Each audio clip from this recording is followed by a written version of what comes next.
Hi guys! Welcome back. And of course, Di wala, nakaputi ka ngayon. kasi galing office. Hindi ka naka-black, parang naninibago ako. Truth. Pero since this is a highly requested RV, alam niyo po, sa dami na ginagawa namin sa work, we react talaga dun sa mga nire-recommend. So this is one of the recommendations that we react to Nevin from Tropa ni Pablo na perform ng Shine. Now, kanina, actually, ngayon lang namin nakita na Shine yung perform niya. So, this is a very tough. It's a bold decision to perform Shine, honestly. Yeah. Kasi Shine, apparently... Ay, diba yun? Shine, shine. Yeah, hindi sis. Hindi. Ano talaga? Wala kong entry. Di ko na magandaan yun, sayang. Entryhan ko sani. Hindi, apparently kasi, di ba, Shine is a very known competition piece. And this is sung by the one and only Asia Songbird. Diyos ko, Miss Regine. So, who deserves all the accolades and the A-listing, yes. di ba? The billing. Charot. Anyway, so parang, ako medyo curious ako why Pablo gave this. Kasi, of course, parang the way I know Pablo is he's very competitive. So, I would give room for him. Kumbaga, room for, not really mistake, pero alam mo yung allowance na binibigay mo kapag rookie. Technically, this is his debut year as a coach And it's quite different na nagme-mentor ka sa SB19, you're leading a group, than when you're mentoring a kid. So parang, paano kaya niya binigay itong atake? Or ano kaya ang in-instruction na kay Nevin na gawin? So, yun yung gusto kong malaman to watch before watching this video. Ikaw as Pablo Bayas. No. I'm a Mahalima. Although yung Mahalima is trademark already. Huh? Na-trademark na ang Mahalima. Shit. So I cannot use it. So Mahalimat, I will trademark. I'm just gonna say this, parang, I think, yun yung yung nakikita ko kay Pablo since he's a new coach, of course, you want to prove something, di ba? You want to win. Knowing Pablo very competitive, but at the same time, as a new coach, I think it's a gamble yung mamili ng mga gantong song. Pero so far, maganda naman ang strict ni Pablo like with the All Girls, and then yung kaila Nevin, and then to this. Let's see kung ikaw, how about you? What makes you shine? Ako? Kapag sinabihan akong ang sarap. Kapag may binulong sa'yo. Pag binulong sa'yo, sir, pagawa ka. Hindi, pero going back, Shine being sung by Nevin. Yes. A little boy. No? Garceniego? Yeah. Ay, actually, to share with you, napanood ko tong batang to nagla-live. Pero hindi ko siya napanood while live, parang crop performance. Parang yung karaoke, ewan ko kung session ba yun ng para sa lahat, pero siya lang may hawak ng mic. Or baka live niya lang talaga yun. Pero galing! Okay. So, let's see. Let's watch.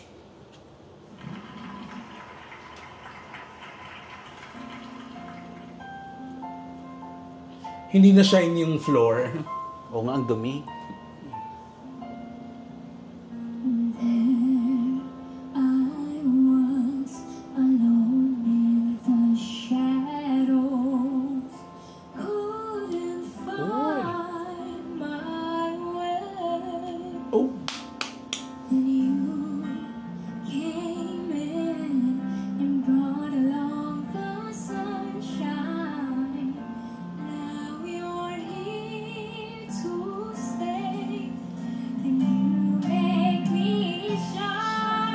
Ganda ng boses. Ganda. Alam mo nung una, parang sabi ko, oh my God, this is Kamado. Parang yung sa umpisa, parang naku, saan ba tayo dadalhin nito? Kasi parang he started very low. Alam mo yun, kasi minsan di ba parang very low, na parang hindi siya nasa comfortable range niya. True. So, hindi siya comfortable dun sa range na yun. Sabi ko, paano niya ipapasok yung boses na kilala si Nevin? Kilala si Nevin na ganong range. Pero he done it beautifully because hindi naman kailangan perfect yung tone Hindi naman dapat Lea Salonga ka na sobrang perfect yung tone mo. Yung change of tone is seamless. This is a kid. So, mas gusto ko makita yung authentic. Siguro dun lang tayo magka-clash. Kasi even though Nevin is a kid, this song is made to be performed clean. Shine to eh. Hindi, kumbaga, unlike nung una niyang performance na pang musical piece, doon parang alam mo kapag medyo natural lang delivery, yung parang very communicative ka lang sa tao. But Shine for me lang ha, ako lang, kung mag-expect ako sa taong kakanta ng Shine, malinis to simula hanggang dulo. Parang ganun siguro expectation ko. But tama ka naman, he's a kid. Siguro lang medyo contrasting yung idea nung song and nung pagkabata niya. But yeah. Ikaw, sa pasok niya. Pasok naman. Thank you. Thank you, ha. Demonyo. Kasi medyo kayo nagtatanong na ako kasi parang, parang yung dalawa talks too much. And, okay po ha, may entry ha.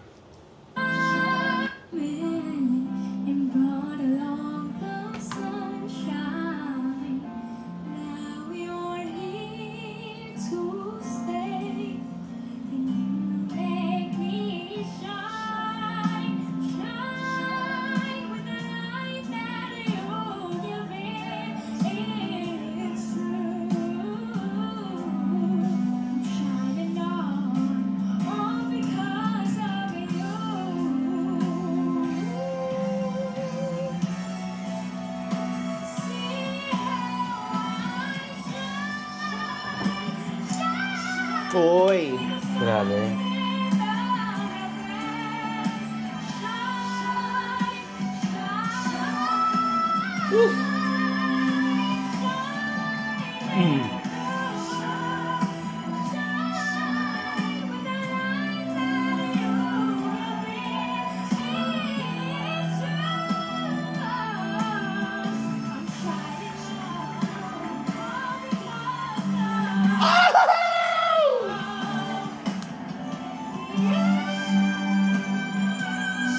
Boy!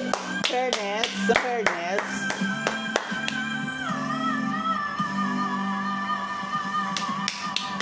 I like the tribute to the coach. Yeah, actually. Yeah. Sige, ako mauna para may bali tayo ng arc if ever sa reaction. Ako kasi, he was able to pull off all the high notes.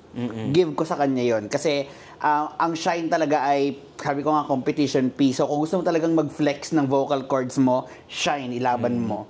Siguro lang, yun nga, medyo shaky siya for me at the start. Yeah. But he gave justice to it at the end. Especially dun sa meaning ng song na parang, All nga because of naman, you. ang galing nung, kumaga, kinataw mo dun sa dulo yung storyline na nakapagbigay ka ng ano. Siguro lang comment ko, yun, aside sa shaky siya, siguro sa camera works ng GMA or sa production itself ng Okay. kanta.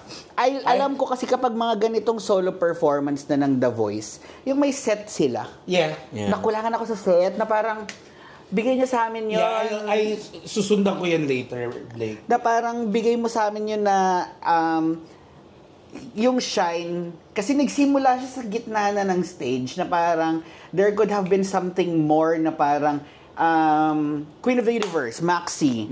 Diba? Kung may song siya, alam mo kaya niyang ibirit yun. Pero, in order for me to successfully tell a story, yung set must be also in sync with how you perform the song. And it surprised me also na may mga lighting naman dyan, hindi nagamit. True. Tapos yung, alam mo yung ano kanina, yung camera angle na nakatalikod siya kay Pablo, ang liit na tignan, na parang, was it meant to give something, was it meant to give a dramatic take? Kasi, dapat naayos yung blocking. oo, yung blocking, parang, there could have been an angle wherein, kita pa rin yung buong mukha niya, hindi yung likod niya, nakatingin kay Pablo. True. I don't know, that's just me. Yeah. But, ang galing, nahit niya lahat ng kailangan niyang mahit nung dulo-dulo na. Yeah, how about you? Ako ang pinakang, kasi sobrang in fairness, no, matagal na akong subaybay ng mga The Boys na kahit anong bansa like Australia or America tsaka UK, napapanood ko talaga. So, dalawa lang lagi yung path ng magandang subaybayan sa The Boys. Yung isa na pulido, nang gawin na lang ng coach is bibigay mo na lang yung magandang kanta na para dun sa voice nung kanyang artist. At yung isa na talagang dun ka nakita ng mga tao kung paano ka natulungan ng coach. Ayan. So feeling ko itong si Nevin may pag-asa tong manalo in a sense na matutulungan siya ni Pablong mag-better each performances. Parang hindi siya, parang in contrast nga, parang hindi siya yung Ella ni Bamboo eh. Hindi siya ni Ella Nimpa na parang nandun na yung boses ni Ella Nimpa, kailangan na lang ng tamang mga kanta at performance. So ito parang mapapakita talaga ni Nevin na matutulungan siya ni Pablo na each performance nagiging better siya. Pwede siya manalo. You know what? This is actually a hot take. Hindi naman. This is just my personal opinion. But I don't know what happened. Maybe because of timing. And of course, alam ko may time constraint ang mga shows na to. Pero you give justice for a performance. Hindi naman yung gagawin mo siyang 2 minutes. Yung song kasi na Shine, nag-start siya ng low and then high agad. Hindi na siya nakapagkwento eh. Pansin mo yon, nasa low voice pa siya, tapos kailangan na niyang ibirit because climax na nung song and it's done. Now, hindi na hindi na siya nakapag-establish ng presence siya sa stage. Kasi he needs to go to Pablo eh. Parang ang sa akin, sa mga gantong kanta, sana hindi kinakat ng sobra. Kasi tingnan mo naman, 'di ba biglang from the beginning, yung chorus niya, yung ending chorus na. Actually, medyo sing-offs na to eh. Bakit nga ba 2 minutes lang? 'Di ba ang ikli nung song? Medyo na-ikli na ako sa 2 minutes. ako. Hindi, yun na nga yung hindi, siguro you are part of the generation na gusto fast pace. Pero no. I mean, 'di ba? Kapag inter-barangay, buo mo to kakantahin. Pero pag television, hindi ba shortcut pa? Yun nga, ang sinasabi ko na parang maybe because of time constraint, because this is still a show. Pero kasi, yung Shine kasi, parang ninanamnam mo pa yung may facing kasi yan eh. Yung parang hindi man lang niya na-deliver yung siguro yung isang part ng song, bumirit na agad siya. So, anong nangyari doon? Bridge ang nawala. Yung bridge nawala, nag-overcompensate agad tuloy yung bagets. Na parang he needs to be to sing the heart of the song. Pero now, out of walang transition, kailangan ko nang ibirit. Kasi magka-climax na agad. So nawala yung pag-establish dun sa umpisa. So let me ask you, do you think Shine is not the correct song? Hindi, ganito. Ito yung, ngayon, babalikan ko yung una mong observation. Hindi nabigyan ng tamang setup yung song. Kasi, it could have been yung medyo yung plain talaga. Hindi, yung setup parang sana muna nung una meron munang parang spotlight kay Nevin and then sometimes lalakad siya papunta doon, magbabrighten yung stage. Hindi man lang gumamit ng fog machine. Tapos yung camera nga tama, it could have been, dapat proper yung blocking. Now we're talking about the production. We're not talking about Nevin. Because for me, Nevin, even though may observation tayo, for me, he did wonderful. Yes. I mean, Nevin is so good. Ang galing, lalo na yung birit niya doon sa dulo. And heartfelt. It's just that parang ako, sa production, since this is a sing-off, sana nabigyan si Nevin ng magandang stage, camera work, and setup. Yun lang naman. Babalikan ko rin yung setup nga na parang, may lighting naman sa studio, ba't hindi nagamit, di ba? Siguro naman, di naman mahal ang fog machine. True. At saka yung proper camera angle, naayos sana. Di ba may mga, kung about Shine talaga, like, wala man lang umilaw din na. Meron naman siguro silang built-in spotlight. Yeah. Tama, yung spotlight. Pinatayin nyo lahat. Siya lang ang nakatutok. Parang ganun lang. Kapag there's a lot of room for improvement siguro on the production side. I'm not sure though, ito, this is medyo a hot take, another hot take. Di ba dapat merong role dito ang mga coach? Actually, kung paano siya i-execute. Or baka na-limit din ba sila? Baka na-limit din sila. Probably. Kasi kung ako yung coach, dadalhan ko ng isang balerina sa likod. Charot lang, baka ganon. Yun din kasi ako, kumbaga kung siguro, dadalhin ko si Lady Morgana sa likod. Wala akong credentials para mag-coach. Ang may credentials ako, paano ko pabobonggahin tong performance to production-wise. Parang yun siguro yung sa akin. But yeah, congrats Nevin and very props talaga sa vocal prowess mo. We genuinely hope na you go far and even win the competition kasi Nevin is a star in the making. And the face card ni Bagay. Yes! Ang kilay nakakagit. Yun yung sinabi ko na parang I realized dun sa parang doon sa first reaction natin with Nevin, doon sa tatlong bata, parang nung ifinocus sa mukha niya, sabi ko may future tong batang to eh. Nung parang pwede rin siya mag-artista if he wants to. No, kung gusto niya talagang i-pursue. Magaling pa naman ng GMA dyan. Yes, tatlong mga true, i-remake siguro yung mga Anghel na Walang Langit, mga ganon. Hindi, pero oo nga pala. Through this, pero nakiki-air na rin naman. Nakiki-air na rin naman. Hindi na malabo. Pero alam mo, I don't know if you will agree with us, pero we noticed kasi tatlong boys ni Pablo, parang sabi namin, if hindi man manalo yung iba sa kanila or silang tatlo, pwede nilang buuin tong grupo yung tatlo eh. Pwede. Kasi TNT Boys, yung tawag ng Tanghalan Boys, no? Na parang mas nag-shine pa sila kaysa dun sa nanalo. Yeah. Pero wala ito naman Pablo para i-coach. Ito naman TBK. Actually, may pangako si Pablo. Yun yung intriguing. Baka mamaya gusto niya ipasok sa onesie. Pero Nevin, congratulations Nevin. We love your performance. Alam mo naman Summer TV, lahat pansin namin. Yeah. So, nakulangan lang kami sa allergic sa hindi. Ano ba yun? Anyway, that's it. And thank you very much for tuning in. You can still support us by checking out the description box below. My name is Blake. And this is Harry. And this is Matt. Alam mo, delikado. Bumalik na lang ng Australia, te. Bye! Bye!